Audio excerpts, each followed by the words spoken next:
how it ended. When you see a game like that, or any of the close games you guys have lost, are you seeing a team that's close to winning, or are you seeing a team that has a lot to clean up?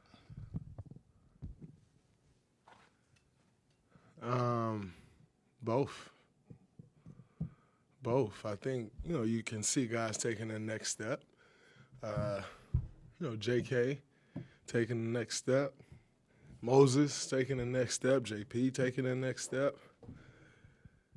And then you just see they're young. And so closing is something that comes with experience. And, we all know Clay mishap there at the end of the game. Not going to dwell on it. As wrong as Clay was, there were several plays in the last minute or so that you make one of those plays and you win the game. And so I think it's just more so understanding how important every possession is. And that's, when you hear people say, oh, man, this guy is young and, need more time to grow. One of the biggest things guys have to understand is just the importance of every possession and how one possession affects the next possession. We can look at all of those plays down the stretch and say, man, this is why we lost the game. But the fact is this, losing the game is an accumulation of a bunch of bad plays. It's not just the the magnifying one that you kind of look at and say, oh, man, it's this one. Like, yes, those mistakes down the stretch would have saved the game. But keyword, saved the game. It's not necessarily won the game for us. And so there's some lessons in it that we can learn, and I think guys will learn them. But, like I said, I think it's a mixture of got a lot of stuff to clean up and a lot of stuff to learn, and yet a team that's right there knocking on the door, breaking through. Dante said that you spoke with the team today before practice, after practice, or something. What was that sort of the message you had for them, or what did you what were you hoping to get across? No, I didn't speak much. I was just kind of going over some just some concepts that we can grasp. It wasn't like some speech or, like, hey, man, you got to do this. No, it wasn't that. It was just some concepts that defensively, I think we can grasp, and if we grasp them, it'll help our defense tremendously. It's also some little things that our younger guys can pick up on that makes your life a lot easier on the defensive side of the ball. So I think it was more so, honestly, for JK. It's just starting to see things. I was just telling him, like, his ability, just sheer ability, is starting to really show up on the defensive end. Now, if you can add those little nuances, just little tricks to the trade, then you really take that next step. Then you go from being, you're becoming a good defender, and you can become a great defender if you add those little things to the game, little subtleties. And it's my job to teach him that. It's not Coach Kerr's job to teach him that. It's not AV's job, who does a lot of work with him, to teach him that. It's my job to teach. Bogut taught me those things, So, that falls on me. And so I think it was just more so for him and things that everyone else can pick up on. But my focus was him, because if he can pick those things up, it's coming together for him. What'd you think of that stop that he had in Utah against Jordan Clarkson? I feel like it kind of got lost in the shuffle of the scuffle and then just the last 13 seconds. Huge stop. Huge stop. But that stop is a byproduct of the way he's been defending the last week and a half, 2 weeks. Then you get that stop, because that stop is confidence. Like that stop wasn't technique based. You let the guy get middle. You don't want to give up a middle drive. So it wasn't technique based. That stop was confidence. That stop was, I'm just going to do what I got to do to stop you. And that happens all the time, where you have to do that. It's the NBA. Guys going to get middle at times. You want to stop it as much as you can. But that was confidence. That was feeling good about himself. That was sure will. And, it definitely got lost. You win that game, and everybody's talking about that one stop, because then it got, Jordan Clarkson got kicked out the game. That's a big moment in the game. So you win that game, and it's a totally different feeling and sense around that stop. And so It was good to see, but I think, like I said, that it was a byproduct of all the focus and effort that he's been putting in on that side to get himself back in the rotation. I love it. It's so beautiful to see. I had to get on the basketball court in the NBA by playing defense, and he's doing that. And so for me, it's very, very fun to watch. Andrew last season was an all-star. He was great in the playoffs, but especially in the NBA Finals as a two-way player, really as a rebounder too.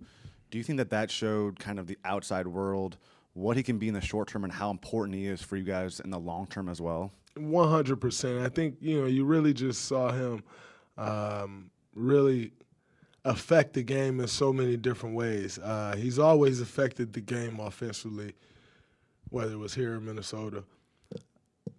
But to see him affect the game defensively like he did, to see him affect the game with the offensive rebounding and defensive rebounding the way he did, it definitely showed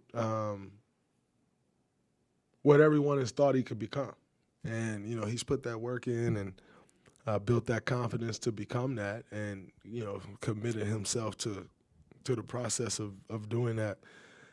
And it was huge. And now he's looked at as a totally different player. He's an all-star, probably will be an all-star again. And it just as much as it is for a lesson for him, it's a lesson for younger guys. Like, you want to score the ball so much, and it's great. Yeah, Wiggins was averaging 20 points, and everybody was calling him a bust. And then you start playing some defense, and then you start – always been capable of defending, by the way.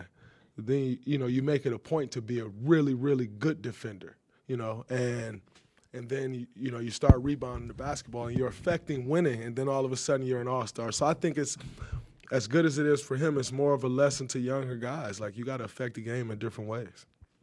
Dre, you guys are about to go on a 6-game road trip. Over the years, have you developed, a specific routine to keep you sharp when you're on the road that long? Yeah, you try to, get your work in where you can. But I think at this point you also understand your body, understand what you need, what you don't need, when you need to rest, when you need to turn it up a notch, take a day off, or we have a day off and you go in on that off day. Like, you just start to figure it out and kind of get in a groove, and just understanding what your body needs. So this will be a tough trip for us. 6-game East Coast trip is never easy for anybody. So it'll be a tough trip, but I think it's good for us. Before the trip, you guys are hosting the Celtics on Saturday. Obviously a finals rematch, but what have you seen from Boston so far this season? They look incredible. They're playing well. They're playing together. Both sides of the ball, they're playing very good offensively. Not as good defensively as they played down the stretch last year, but good enough defensively to where you know how serious that defense is. Game 26, who's playing playoff defense, right? But they're playing good enough defense to where you know their defense is really good and how serious, how they can turn it up on that side of the ball. So, they're playing really well. I think their win the other night was a statement win. They're responding how you expect a young team to respond to a finals loss, and it just says a lot about their character, says a lot about the guys' will to win and will to be great. You either get motivated by losing an NBA championship, or you go to or playoff series, conference finals. You get motivated by it, or you go down the tube. They're obviously motivated by it, and they're playing well. JT's doing a great job leading the bunch.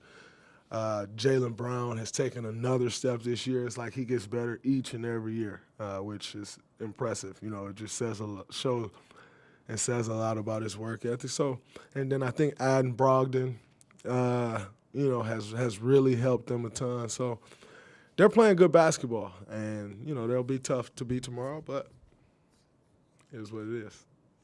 Dre, from a team perspective, when there are questionable things that happen off the court, kind of what Anthony's dealing with right now, how much of that seeps into the locker room, and how at all do you guys, handle those things internally? It doesn't seep much. You show support for guys when they need support as you're in this thing together, and yet you try to find that balance of staying out of people's business. I think we live in a world where everybody want to know your business and want to be all up in what you got going on, and it's enough of that. And so you let a guy know, hey, I'm here for you, but yet try to find that balance and give guy enough space to where I'm sure it's enough coming from a bunch of different angles, and you can get overwhelmed. So show some support, let God know you're there if you need it, but then give a guy space and let them work through their things and, deal with however they may feel like they can deal with it, as long as you open yourself up to, hey, man, I'm here if you need, just talk. If you need anything, if you need help with something, you're willing just to stand and be with the guys that you go to war with every single day. But it's tough, and I think we all deal with stuff outside of here. We're all human beings. You leave here and you got a life to live. And before you walk in here, you've been living a life. And so things come with that. But you just want to see a guy get past things that's in their past, and yet understand that there is another side to it. It's not quite my business to get into that other side. Who I know in the situation is Anthony, and you don't really have a bunch of details, and it's not really up to me to go find those details. But as a teammate, guys going through tough times, you be there for them, and like I said, but yet give them the space that they need as well. Going back to the Celtics and what you said about they've clearly taken the loss in the finals and put it towards building momentum, playing extremely well. But you said there's another way to go about it. Teams can also kind of falter. What, in your experience, what have you seen as the difference between, how you take it to build on it versus character? Character is everything. You don't have high character guys. You don't win at high levels. You may be talented, but if the character is not there, the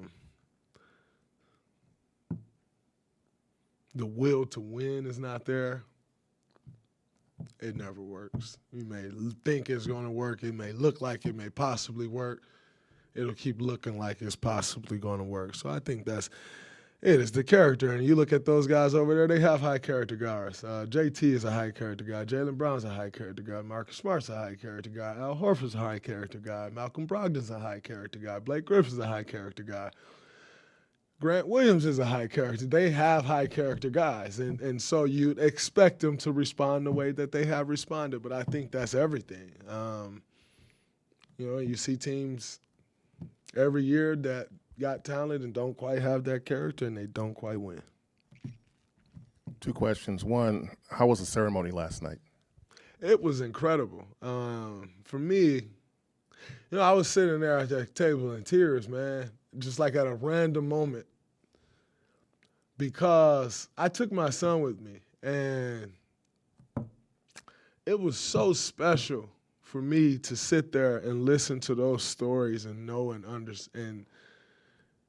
understand how impactful that last night is going to be on his life, and just having the opportunity to sit there and listen to how hard it is not to make it in sports.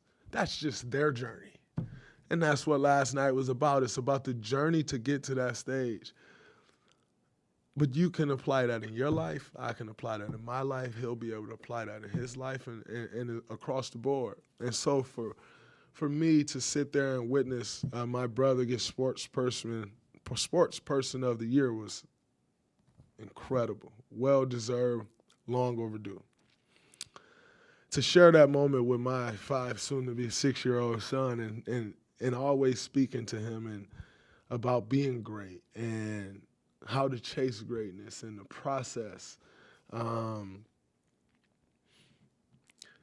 as you know, we don't.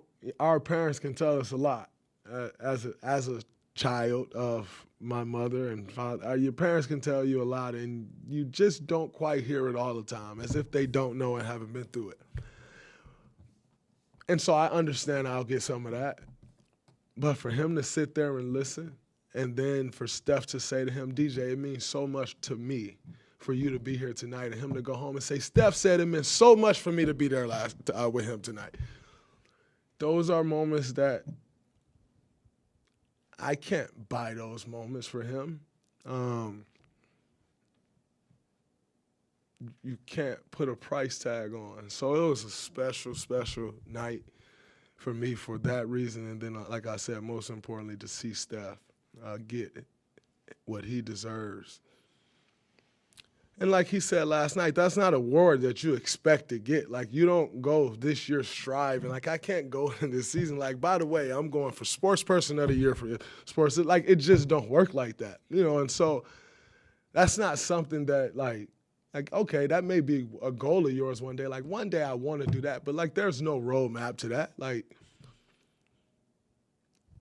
and so to just have the opportunity to witness him receive that and how he took it all in and accepted that moment with everyone who was there and also the other award winners,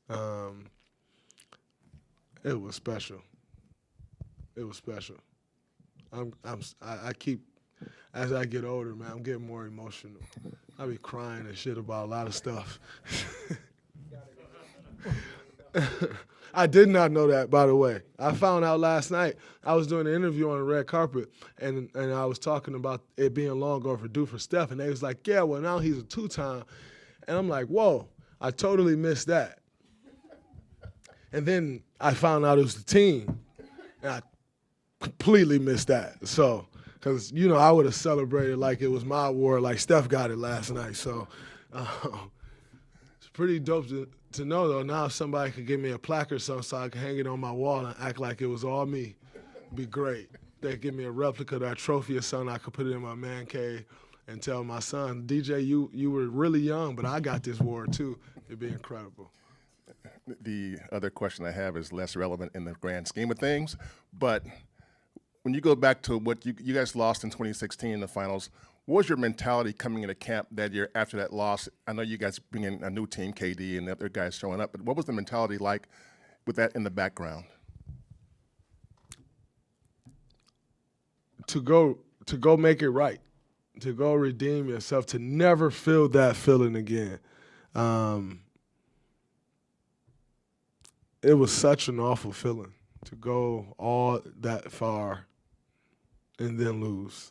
Now, we went through it again, obviously, but the goal was to never feel that again, you know, and it was motivation, you know, understanding the things that went wrong to put us in that position and trying not to make those mistakes twice. You know, it was so much added fuel. Like, hey, man, we have, like, it's right there for us. Did we not see it? It's right there. Can we now do what we need to do to go get it?